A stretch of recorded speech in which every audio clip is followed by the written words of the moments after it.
Hi, ഷജീസ് വ്ളോഗ്സിന്റെ മറ്റൊരു എപ്പിസോഡിലേക്ക് ഹാർദവമായ സ്വാഗതം. ഞാൻ ഷോർട്ട് ചെയ്തിരുന്നു നമ്മുടെ 369 ടെക്നിക്കിനെ കുറിച്ച് അല്ലേ. തീർച്ചയായിട്ടും ഈ 369 ടെക്നിക്ക് എന്ന് പറയുന്നത് വളരെ വളരെ പവർഫുൾ ആയിട്ടുള്ള പെട്ടെന്ന് മാനിഫെസ്റ്റ് ചെയ്തെടുക്കാൻ പറ്റുന്ന ഒരു ടെക്നിക്കാണ്. ഈ 369 ടെക്നിക്കിൽ കൂടെ നമ്മൾ ചെറിയ കാര്യങ്ങൾക്ക് വേണ്ടി നമ്മൾ ചെയ്താൽ ഇൻസ്റ്റന്റ്ലി നമുക്ക് റിസൾട്ട് കിട്ടും. ഇനി വലിയ കാര്യങ്ങളാണെങ്കിൽ ഒരു 4-5 ഡേയ്സ് കൊണ്ട് തന്നെ അതിലേക്കുള്ള ക്ലൂസും അതിലേക്കുള്ള കാര്യങ്ങളൊക്കെ ചെയ്യാനായിട്ടുള്ള ഓരോ സൂചനകൾ നമുക്ക് യൂണിവേഴ്സിൽ നിന്ന് കിട്ടിക്കൊണ്ടിരിക്കുകയും ചെയ്യും.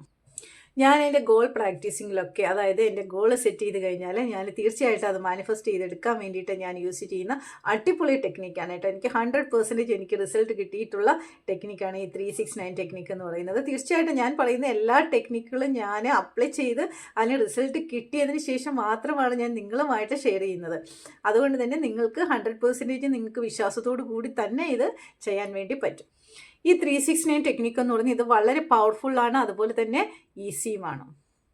ഇത് നമ്മൾ പറയുകയല്ല ചെയ്യുന്നത് കേട്ടോ. ഇത്രയും ദിവസം നമ്മൾ പറയുന്ന കാര്യങ്ങളാണ് പറഞ്ഞതല്ല, ഇത് പറയുന്നതല്ല, ഇത് എഴുതുകയാണ് ചെയ്യുന്നത് കേട്ടോ. ഈ 369 എന്ന് പറയുന്നത് നമ്മൾ എഴുതുകയാണ് ചെയ്യുന്നത്. മറ്റേതൊക്കെ ആണെങ്കിൽ നമ്മൾ വിഷ്വലൈസ് ചെയ്തുകൊണ്ട് നമ്മൾ പറയുമായിരുന്നു അല്ലേ. ഇത് നമ്മൾ എല്ലാ ഫീലോടും കൂടി നമുക്ക് അത് കിട്ടിയതായിട്ടുള്ള എല്ലാ ഫീലോടും കൂടി നമ്മൾ എഴുതി നമ്മൾ വിഷ്വലൈസ് ചെയ്യുകയാണ് ചെയ്യുന്നത്. ആ ഒരു ഫുള്ള് ഫീലോടുകൂടി ശരിക്കും നമ്മളൊരു ഫുള്ളി കോൺസെൻട്രേറ്റഡ് ആയി വളരെ പോസിറ്റീവായിട്ടുള്ള ഒരു എനർജി കൊടുത്തുകൊണ്ട് അതിലേക്ക് മാത്രം ശ്രദ്ധ കേന്ദ്രീകരിച്ചുകൊണ്ട് ആ എഴുതുന്ന സമയത്ത് നമ്മുടെ ഫുള്ള് ഫീലിങ്ങും അവിടെ കൊടുത്ത് നമ്മൾ വിഷ്വലൈസ് ചെയ്ത് നമ്മൾ എഴുതുകയാണ് ചെയ്യുന്നത്. അപ്പോൾ അത് ഒന്നും കൂടി നമ്മുടെ മൈൻഡിലേക്ക് ഇങ്ങനെ ഡീപ്പിൽ അത് പതിഞ്ഞു കിടക്കും. ഫാസ്റ്റായിട്ട് തന്നെ റിസൾട്ട് കിട്ടുന്നതുമാണ്. നമുക്കിത് ചെറിയ കാര്യങ്ങൾക്കും യൂസ് ചെയ്യാം, അതുപോലെ തന്നെ വലിയ വലിയ കാര്യങ്ങൾക്ക് നമുക്ക് യൂസ് ചെയ്യാൻ പറ്റും. ചെറിയ കാര്യങ്ങൾക്ക് നമ്മൾ യൂസ് ചെയ്യുമ്പോൾ അത് ഇൻസ്റ്റൻ്റ് ആയിട്ടുള്ള റിസൾട്ട് നമ്മളിലേക്ക് കൊണ്ടുതരും. വലിയ കാര്യങ്ങളാണെങ്കിൽ വലിയ ഗോളിലേക്ക് എത്താനായിട്ട് ചിലപ്പോൾ 4-5 ഡേയ്സ് ഒക്കെ ചിലപ്പോൾ എടുത്തെന്നിരിക്കും. ചിലപ്പം ചിലർക്കൊക്കെ ആണെങ്കിൽ അതിനേക്കാളും കൂടുതൽ സമയം എടുത്തെന്നിരിക്കും. കാരണം എന്താണെന്ന് വെച്ചാൽ അത് മാനിഫെസ്റ്റ് ചെയ്ത് വരണ്ടേ, നമുക്കൊരു ആ വിശ്വാസവും കാര്യങ്ങളൊക്കെ നമ്മളിലേക്ക് വരണമല്ലോ, എങ്കിലേ അത് ശരിക്കും നമുക്ക് പെട്ടെന്ന് തന്നെ മാനിഫെസ്റ്റ് ചെയ്ത് എടുക്കാൻ പറ്റത്തുള്ളൂ. ഇപ്പോൾ ചിലർക്ക് ഒക്കെ ആണെങ്കിൽ മടിയാണ്. ചിലരൊക്കെ ചോദിക്കും, പറഞ്ഞാൽ പോരെ, വിഷ്വലൈസ് ചെയ്താൽ പോരെ, ഈ എഴുതുന്ന എന്തിനാണ് എന്നൊക്കെ. ഈ എഴുതാൻ പറയുന്നതിനകത്ത് വളരെയധികം ഇമ്പോർട്ടൻ്റ് ആയിട്ടുള്ള ഒരു കോൺസെപ്റ്റ് ഉണ്ട്. കാരണം നമ്മൾ പറയുന്നതിനേക്കാളും എത്രയോ 10 മടങ്ങ് ഫീലാണ് നമ്മൾ ഒരു കാര്യം എഴുതുമ്പോൾ അത് നമ്മുടെ മനസ്സിലേക്ക് ആഴത്തിൽ പതിയുന്നത് അല്ലേ. നമ്മളൊരു കാര്യം പറഞ്ഞ് പഠിക്കുന്നതിനേക്കാളും നമ്മൾ എഴുതി പഠിച്ചാൽ പെട്ടെന്ന് നമ്മുടെ മൈൻഡിലേക്ക് അത് ഫീഡ് ചെയ്യപ്പെടും അല്ലേ. അതുപോലെ തന്നെയാണ് ഇവിടെ നമ്മൾ ഇത് എഴുതുമ്പോൾ നമ്മളത് പറയുന്നതിനേക്കാളും 1000 മടങ്ങ് വേഗത്തിലും ആഴത്തിലും നമ്മുടെ മൈൻഡിലേക്ക് അത് പതിയും. പിന്നെ അതുപോലെ തന്നെ മിക്കവാറും ആൾക്കാർക്ക് വിഷ്വലൈസേഷൻ പറ്റത്തില്ല. കാരണം നമ്മുടെ കൂടുതൽ ആൾക്കാരും നമ്മുടെ മൈൻഡിൽ ഈ നെഗറ്റീവ് തോട്ട്സ് ഇങ്ങനെ കയറി നിറഞ്ഞിരിക്കുകയാണ്. അങ്ങനെയുള്ള ആൾക്കാർക്ക് പെട്ടെന്ന് ഈ പറയുന്ന കാര്യങ്ങളൊന്നും വിഷ്വലൈസ് ചെയ്തെടുക്കാൻ പറ്റത്തില്ല. നമ്മുടെ മൈൻഡ് അത് വിശ്വസിക്കത്തില്ല. അങ്ങനെയുള്ള ആൾക്കാർക്ക് വളരെ ഇഫക്റ്റീവായിട്ടുള്ള ടെക്നിക്കാണ് ഈ നമ്മുടെ എഴുതുന്നതിലൂടെ നമുക്ക് ലഭ്യമാവുന്നത്. കാരണം മൈൻഡ് വിശ്വസിക്കാത്ത ഒരു കാര്യം നമ്മൾ വിഷ്വലൈസ് ചെയ്യാൻ നമുക്ക് കിട്ടത്തില്ല, നമുക്ക് മൈൻഡിലേക്ക് വരത്തില്ല. ഇപ്പം 100%ഉം നെഗറ്റീവ് തോട്ട്സിലിരിക്കുന്ന ഒരാൾ പോസിറ്റീവായിട്ടുള്ള കാര്യങ്ങൾ എങ്ങനെ വിഷ്വലൈസ് ചെയ്യാൻ പറ്റും? അവരുടെ മനസ്സിൽ അത്രയും ആത്മാർത്ഥമായിട്ട് അത് നിറഞ്ഞിരിക്കുവോ? ഇല്ല. അപ്പം അങ്ങനെയുള്ളവർക്കും ഏറ്റവും ഇഫക്റ്റീവായിട്ടുള്ള മെത്തേഡാണ് ഈ റൈറ്റ് ചെയ്യുക എന്നുള്ളത്, എഴുതുക എന്നുള്ളത്. ഓരോരുത്തർക്കും ഓരോ രീതിയിലുള്ള കാര്യങ്ങളായിരിക്കും ഫലവത്താവുന്നത്. ചിലർക്ക് വിഷ്വലൈസേഷൻ നല്ല എഫക്റ്റീവായിരിക്കും, ചിലർക്ക് ഗ്രാറ്റിറ്റ്യൂഡ് പ്രാക്ടീസ് ചെയ്യുന്നതിലൂടെ ഒരുപാട് നല്ല കാര്യങ്ങൾ, നല്ല ഗോളുകളിലേക്ക് അവർക്ക് എത്താൻ പറ്റും. ചിലർക്ക് എഴുതുന്നത് പ്രാക്ടീസ് ചെയ്യുന്നതിലൂടെ ചിലർക്ക് നേടിയെടുക്കാൻ പറ്റും. അങ്ങനെ ഒരുപാട് മെത്തേഡ്സ് ഉണ്ട് കേട്ടോ. എല്ലാവർക്കും എല്ലാ മെത്തേഡും സ്യൂട്ടബിൾ ആകണമെന്നില്ല. ഓരോരുത്തർക്കും ഓരോ രീതിയിലായിരിക്കും അവരുടെ മാനിഫെസ്റ്റേഷൻ ടെക്നിക്സ് വർക്ക് ചെയ്യുന്നത്. നമ്മൾ എഴുതുമ്പോൾ അവിടെ ഒരു ഫിസിക്കൽ ആക്ടിവിറ്റിയും കൂടി നമ്മൾ ചെയ്യുവാണ് അല്ലേ. നമ്മൾ ആ എഴുതുന്നതിനോടൊപ്പം തന്നെ ആ ഒരു കാര്യം നമ്മുടെ മൈൻഡിലേക്ക് വരുവാണ്. അതുപോലെ തന്നെ നമുക്കത് വിഷ്വലൈസ് ചെയ്യാനും നമുക്ക് ഒരു പരിധിവരെ നമ്മൾക്ക് സാധിക്കും. നമ്മൾ എഴുതി നമ്മൾ പിടിപ്പിക്കുമ്പോൾ അത് ശരിക്കും കൂടുതൽ ആഴത്തിൽ നമ്മുടെ സബ് കോൺഷ്യസ് മൈൻഡിലേക്ക് ഇങ്ങനെ പതിയും. അതിനായി ആദ്യം നമുക്ക് വേണ്ടത്, നമുക്ക് എന്താണോ വേണ്ടത് എന്നുള്ള കാര്യത്തിനെ കുറിച്ച് നല്ല ക്ലാരിറ്റി വരുത്തി ആ കാര്യത്തിനെ നമ്മുടെ മൈൻഡിലേക്ക് നമ്മൾ കൊണ്ടുവരിക. ഇനി എക്സാമ്പിൾ ഞാൻ പറഞ്ഞുതരാം എങ്ങനെയാണ് ഇത് എഴുതേണ്ടത് എന്നുള്ളതിനെക്കുറിച്ച്. നിങ്ങൾ എന്താണോ ആഗ്രഹിക്കുന്നത് അതിന് നിങ്ങൾ പോസിറ്റീവായിട്ടുള്ള അഫർമേഷനായിട്ട് നിങ്ങളത് ക്രിയേറ്റ് ചെയ്യുക. അവിടെ ഒരു നെഗറ്റീവ് വേർഡ് വരാൻ പാടില്ല എന്നുള്ളത് പ്രത്യേകം ശ്രദ്ധിക്കുക. ഞാൻ എൻ്റെ ഹസ്ബൻഡുമായിട്ട് പെർഫെക്റ്റ് റിലേഷൻഷിപ്പിൽ ഇരിക്കുന്നതിന് നന്ദി, അല്ലെങ്കിൽ ഞാൻ വളരെ ഹാപ്പിയാണ്, ഞങ്ങൾ ഒന്നിച്ച് നല്ല രീതിയിൽ ജീവിച്ചു കൊണ്ടിരിക്കുന്നതിന് നന്ദി, അല്ലെങ്കിൽ എനിക്ക് ഞാൻ ഇഷ്ടപ്പെടുന്ന ഈ കമ്പനിയിലെ 50,000 രൂപ സാലറിയിലെ ജോബ് ലഭിച്ചതിന് നന്ദി യൂണിവേഴ്സ്. അങ്ങനെ നമ്മൾ അഫർമേഷൻസ് ഫോം ചെയ്യുക. ഈ സെൻറ്റൻസ് നമ്മൾ ഫോം ചെയ്തു. ഈ സെൻറ്റൻസ് ഫോം ചെയ്തിട്ട് നിങ്ങൾ രാവിലെ ഉറക്കത്തിൽ നിന്നും എഴുന്നേറ്റ ഉടനെ തന്നെ നിങ്ങൾ ഒരു ബുക്കിനകത്ത് നിങ്ങൾ 369 എന്ന് ഹെഡിങ് കൊടുക്കുക.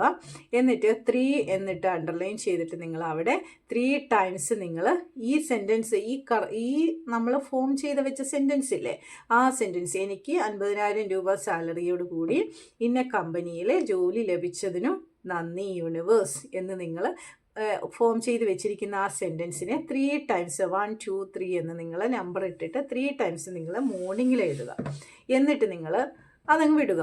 എന്നിട്ട് അത് കഴിഞ്ഞ് ഉച്ചയ്ക്കും നിങ്ങൾ അതുപോലെ 6 ടൈംസ്, അതായത് 369 6 ടൈംസ് നിങ്ങൾ ഉച്ചയ്ക്ക് എഴുതുക. ഈ അതേ സെൻറ്റൻസ് നിങ്ങൾ റിപ്പീറ്റ് ചെയ്ത് എഴുതുക. അതുപോലെ തന്നെ വൈകുന്നേരവും നിങ്ങൾ ഈ 9 ടൈംസ് ഈ സെൻറ്റൻസിനെ നിങ്ങൾ റിപ്പീറ്റ് ചെയ്ത് എഴുതുക. അപ്പോൾ നമ്മൾ ഈ 369 രാവിലെയും ഉച്ചയ്ക്കും വൈകുന്നേരവും നമ്മൾ രാവിലെ 3 ടൈംസ്, ഉച്ചയ്ക്ക് 6 ടൈംസ്, വൈകിട്ട് 9 ടൈംസ് നമ്മളിങ്ങനെ ഈ ഒരു സെൻറ്റൻസ് തന്നെ നമ്മൾ എഴുതുകയാണ്. ആ സെൻറ്റൻസ് എഴുതുമ്പോൾ തന്നെ നമുക്ക് മൈൻഡിൽ ഭയങ്കര സന്തോഷമാണ്. കാരണം നമുക്കിവിടെ ജോബ് കിട്ടിക്കഴിഞ്ഞു, അല്ലെങ്കിൽ നമ്മൾ പ്രഗ്നൻ്റ് ആയിക്കഴിഞ്ഞു, അല്ലെങ്കിൽ നമുക്കൊരു ഹെൽത്തി ആയിട്ടുള്ള കുഞ്ഞിനെ കിട്ടി, അല്ലെങ്കിൽ നമ്മുടെ റിലേഷൻഷിപ്പ് പെർഫെക്റ്റ് ആയി, നമ്മളെ കുടുംബത്തിൽ നല്ല സന്തോഷവും സമാധാനവും ഒക്കെ ഉണ്ടായി. അപ്പോൾ നമുക്ക് ഭയങ്കര ഹാപ്പിയാണല്ലേ നമ്മളിത് എഴുതുമ്പം. നമ്മളപ്പോൾ രാവിലെ എഴുതി, ഉച്ചയ്ക്ക് എഴുതി, നമ്മൾ വൈകുന്നേരവും നമ്മൾ എഴുതി. ഈ സെയിം കാര്യം തന്നെ നമ്മൾ നല്ല ഫീലോട് കൂടി നല്ല പോസിറ്റീവായിട്ട് നല്ല എനർജറ്റിക് ആയിട്ട് ഇരുന്നുകൊണ്ട് നമ്മൾ ഈ ഒരു കാര്യം തന്നെ നമ്മൾ എഴുതുകയാണ് അല്ലേ. നിങ്ങൾ ഈ 369 ടൈംസ് നിങ്ങൾ എഴുതുന്നത് ഒരു 30 ഡേയ്സ് എങ്കിലും നിങ്ങൾ കണ്ടിന്യൂസ് ആയിട്ട് നിങ്ങൾ ചെയ്യുക. നിങ്ങൾ അവിടെ ഇത് ബ്രേക്ക് ചെയ്യരുത് കേട്ടോ. ബ്രേക്ക് ചെയ്താൽ പിന്നെ നമ്മൾ ഒന്നേന്ന് ചെയ്യേണ്ടി വരും. അതുകൊണ്ട് ബ്രേക്ക് ചെയ്യാതെ രീതിയിൽ ഒരു 30 ഡേയ്സ് നിങ്ങൾ ഈ സംഭവം അവിടെ എഴുതുക. ഇത് നിങ്ങൾ കറക്റ്റ് പ്രോപ്പർ ആയിട്ടുള്ള വേയിൽ ശരിക്കും കോൺസെൻട്രേഷനോട് കൂടി നിങ്ങൾ എഴുതി കഴിഞ്ഞാൽ നിങ്ങൾക്ക് തന്നെ മനസ്സിലാവും. നിങ്ങൾക്ക് ചിലപ്പം ബോഡിയിൽ ചില വൈബ്രേഷൻസ് ഒക്കെ നിങ്ങൾക്ക് ഫീൽ ചെയ്യും. ചിലപ്പോൾ തലയുടെ ബാക്കിലായിരിക്കും ചില വൈബ്രേഷൻസ് നമുക്ക് ഫീൽ ചെയ്യുന്നത്. പ്രകൃതിശക്തി തരുന്ന സൂചനകളാണ് കേട്ടോ, ആ സയൻസ് ആണത്. അപ്പോൾ ശരിക്കും നിങ്ങളിത് 30 ഡേയ്സിനുള്ളിൽ തന്നെ നിങ്ങൾക്ക് ഇതിലേക്കുള്ള കാര്യങ്ങൾ കണക്റ്റഡ് ആവുകയും, ചിലപ്പോൾ 30 ഡേയ്സിന് ഒരു 15 ഡേയ്സ് 10 ഡേയ്സ് ഒക്കെ ആകുമ്പോൾ തന്നെ ചിലർക്കൊക്കെ മാനിഫെസ്റ്റേഷൻ നടക്കും കേട്ടോ. അപ്പം ആ ഒരു സമയത്തിനുള്ളിൽ അപ്പം നിങ്ങൾക്ക് ശരിക്കും പറഞ്ഞാൽ അതിലേക്കുള്ള കാര്യങ്ങൾ പ്രകൃതിശക്തി കണക്റ്റഡ് ആക്കി തരും. ചിലപ്പോൾ അതിലേക്കുള്ള സിറ്റുവേഷൻസ് അല്ലെങ്കിൽ ആളുകൾ, സാഹചര്യങ്ങൾ ഒക്കെ നമുക്ക് അനുകൂലമായിട്ട് ഓരോരോ കാര്യങ്ങൾ നമ്മൾ പോലും അറിയാതെ നമ്മളിലേക്ക് കണക്റ്റായിട്ട് വരും. ഇങ്ങനെ ഡെയിലി എഴുതുമ്പോൾ എന്താ സംഭവിക്കുന്നത്, നമുക്ക് അതിനെക്കുറിച്ചുള്ള ഡൗട്ടും ആ നെഗറ്റീവ് തോട്ട്സും ഒക്കെ അവിടെ അങ്ങ് റിമൂവ് ചെയ്യപ്പെടും. ഇതിങ്ങനെ കണ്ടിന്യൂസ് ആയിട്ട് നമ്മൾ ചെയ്യുമ്പം ഈ 21 ഡേയ്സ് ഒക്കെ ആകുമ്പോൾ ഉണ്ടല്ലോ, നമ്മുടെ സബ് കോൺഷ്യസ് മൈൻഡിൽ ഇതങ്ങോട്ട് ഫീഡാകുമ്പോൾ നമുക്ക് തന്നെ നല്ലൊരു കോൺഫിഡൻറ്റ് വരും. നമ്മുടെ എനർജി ലെവൽ ഹൈ ആവും. നമുക്ക് ഹൈ ഫ്രീക്വൻസിയിലുള്ള ആ തോട്ട് ഇങ്ങനെ പ്രകൃതിയിലേക്ക് ട്രാൻസ്ഫോം ചെയ്യപ്പെടും. പ്രകൃതിയിലേക്ക് അതിങ്ങനെ വ്യാപിക്കുമ്പോൾ അതിലേക്ക് സമാന്തരമായിട്ടുള്ള വേവ്സുകൾ നമ്മൾ ആകർഷിക്കപ്പെടും. അങ്ങനെയാണ് പ്രകൃതിശക്തി നമ്മളിലേക്ക് അതിന് വേണ്ടിയിട്ടുള്ള കാര്യങ്ങൾ നമ്മളിലേക്ക് എത്തിച്ചു തരുന്നത്. അപ്പം നമ്മളിങ്ങനെ ഡെയിലി ഈ വിഷ്വലൈസ് ചെയ്ത് നമ്മളിങ്ങനെ എഴുതി കഴിയുമ്പോൾ ആ എനർജി ലെവലുണ്ടല്ലോ, ഹൈ എനർജി ലെവലാണ്. അതിങ്ങനെ പ്രകൃതിയിലേക്ക് പോകുമ്പോൾ യൂണിവേഴ്സിന് ഒരിക്കലും നമ്മുടെ ഗോളുകൾ ചെയ്തു തരാതിരിക്കാൻ പറ്റില്ല. തീർച്ചയായിട്ടും അതിലേക്കുള്ള കാര്യങ്ങൾ എത്രയും പെട്ടെന്ന് തന്നെ നമ്മളിലേക്ക് എത്തിച്ചു തന്ന് നമ്മുടെ ഗോളുകൾ മാനിഫെസ്റ്റ് ചെയ്യപ്പെടും. അതുപോലെ തന്നെ നമ്മളിങ്ങനെ 369 ടെക്നിക്കൊക്കെ പ്രാക്ടീസ് ചെയ്തിട്ട് നിങ്ങൾ വെറുതെ ഇരിക്കരുത്. നമ്മളിപ്പം ഒരു ജോലിക്ക് വേണ്ടിയിട്ടാണെങ്കിൽ ഇപ്പോൾ CV അയക്കാതെ നമുക്ക് ജോലി കിട്ടുമോ, നമുക്ക് റെസ്യൂം ശരിയാക്കാതെ നമുക്ക് ജോലി കിട്ടുമോ? അപ്പം നിങ്ങൾ ഈ 369 ടെക്നിക്ക് എഴുതിയിട്ട് വെറുതെ ഇരിക്കാൻ പാടില്ല. നിങ്ങൾ അതിലേക്കുള്ള ആക്ഷൻസ് എടുക്കണം. ഇപ്പം ജോലിക്ക് വേണ്ടിയിട്ടുള്ളവരാണെങ്കിൽ ആ ജോലിക്ക് വേണ്ടിയിട്ടുള്ള CV റെഡിയാക്കുക, അങ്ങനത്തെ കാര്യങ്ങൾ ചെയ്യുക. ജോബ് എവിടെയൊക്കെ ഉണ്ട് എന്നുള്ളത് സെർച്ച് ചെയ്യുക. അങ്ങനത്തെ കാര്യങ്ങൾ നമ്മുടെ ഭാഗത്തു നിന്നുള്ള ലോ ഓഫ് അട്രാക്ഷൻ എപ്പോഴും പറയുന്നത് നിങ്ങൾ ആക്ഷൻ എടുക്കണം എന്നുള്ള കാര്യമാണ് അല്ലേ. അപ്പം നമ്മൾ അതിലേക്കുള്ള കാര്യങ്ങൾ, അതിലേക്കുള്ള ആക്ഷൻസ്, നമുക്ക് ചെറിയ ചെറിയ ആക്ഷൻസ് നമ്മൾ എടുക്കുക. അപ്പോഴത്തേനും നമുക്ക് ഓട്ടോമാറ്റിക്കലി വലിയ വലിയ കാര്യങ്ങളിലേക്ക്, അതിലേക്ക് എത്താനുള്ള കാര്യങ്ങൾ നമ്മളിലേക്ക് വരും. നമ്മൾ അതിനനുസരിച്ചിട്ട് മൂവ് ചെയ്തുകൊണ്ടേയിരിക്കും. അപ്പം നിങ്ങൾ ആ ഒരു ആക്ഷൻസ് എടുക്കാനുള്ള പടിപടിയായിട്ട് സ്റ്റെപ്പ് ബൈ സ്റ്റെപ്പായിട്ട് ആ കാര്യങ്ങൾ നിങ്ങൾ ചെയ്യാനും കൂടി നിങ്ങൾ ശ്രമിക്കുക. അപ്പം തീർച്ചയായിട്ടും നിങ്ങൾ ഈ ടെക്നിക്ക് നിങ്ങൾ പ്രാക്ടീസ് ചെയ്യുക. പ്രാക്ടീസ് ചെയ്തിട്ട് നിങ്ങളുടെ അനുഭവങ്ങൾ നിങ്ങൾ കമൻറ്റ് ബോക്സിൽ കൂടി എന്നെ അറിയിക്കുക. എത്രയും പെട്ടെന്ന് നിങ്ങളുടെ ഗോളുകളിലേക്ക് എത്താനായിട്ട് നിങ്ങൾക്ക് സാധിക്കട്ടെ. പ്രാക്ടീസ് ചെയ്യാനായിട്ട് 100%. ഈ പ്രാക്ടീസ് ചെയ്യാനുള്ള മനസ്സ് വരാതിരിക്കുന്നത് എന്തുകൊണ്ടാണെന്നറിയോ? നിങ്ങളുടെ മൈൻഡിൽ നെഗറ്റീവ് തോട്ട്സ് ഉള്ളത് കൊണ്ടാണ്. അപ്പോൾ തീർച്ചയായിട്ടും നിങ്ങൾ അതിനെ തോൽപ്പിക്കണം. നിങ്ങൾ ഈ വീഡിയോ കാണുമ്പോൾ തന്നെ നിങ്ങൾ മൈൻഡിലൊരു ഗോൾ സെറ്റ് ചെയ്ത് നിങ്ങൾ അത് ട്രൈ ചെയ്ത് നോക്കണം. ശരിക്കും പറഞ്ഞാൽ നമ്മൾ ട്രൈ ചെയ്ത് നോക്കി നമുക്കത് ചെറിയ കാര്യങ്ങൾക്ക് വേണ്ടിയിട്ട് നിങ്ങൾ ഗോൾ സെറ്റ് ചെയ്ത് നോക്ക്. ഗോൾ സെറ്റ് ചെയ്ത് നിങ്ങൾ ഈ സെൻറ്റൻസ് നിങ്ങൾ എഴുതി 369 ടെക്നിക്ക് നിങ്ങൾ യൂസ് ചെയ്ത് നിങ്ങൾക്ക് റിസൾട്ട് കിട്ടിക്കഴിയുമ്പോൾ നിങ്ങൾ വലിയ കാര്യങ്ങളിലേക്ക് നിങ്ങൾ പോകാൻ വേണ്ടിയിട്ട് നിങ്ങൾ ശ്രമിക്കുക. തീർച്ചയായിട്ടും 100% എനിക്ക് റിസൾട്ട് കിട്ടിയിട്ടുള്ള ടെക്നിക്കാണ്. തീർച്ചയായിട്ടും നിങ്ങൾക്കും അതുപോലെ തന്നെ റിസൾട്ട് കിട്ടുന്നതുമാണ് നിങ്ങൾ അതിൻ്റേതായിട്ടുള്ള രീതിക്ക് നിങ്ങൾ ചെയ്താൽ. Okay, thank you so much for watching my video. Thank you so much. And also subscribe ചെയ്തിട്ടില്ല എങ്കിൽ എൻ്റെ ചാനൽ സബ്സ്ക്രൈബ് ചെയ്യുക. വീഡിയോ ഇഷ്ടമായെങ്കിൽ ലൈക്ക് ചെയ്യുക. Thank you.